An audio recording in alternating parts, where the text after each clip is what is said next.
বাজছিল রাখি, তাই বাবার সাথে একটু 7:30-8টার দিকে বেরিয়ে পড়লাম। তো একটু রাখি আর মিষ্টি কিনবো বলে, তো এই যে বাবার সাথে বেরিয়ে পড়েছি। তো রাজপুরে এসেছিলাম, তো একটু ভাবলাম একটু ফুচকা খেয়ে নিই। তো ফুচকার শেষে কাকু একটা চাটনি দিয়ে মিষ্টি ফুচকা বানিয়ে দেয়, তো এত সুন্দর খেতে লাগে যে কী বলবো। তারপরে চলে গেলাম কিনতে রাখি বাবার সাথে। এত রাখি যে কোনটা ছেড়ে কোনটা নেব, দেখো।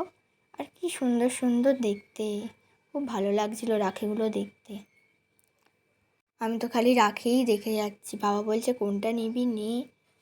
আমি ভাবছি একটু পছন্দ করে দাও, এত রাখি যে আমি বুঝতেই পারছি না যে কোনটা নেব।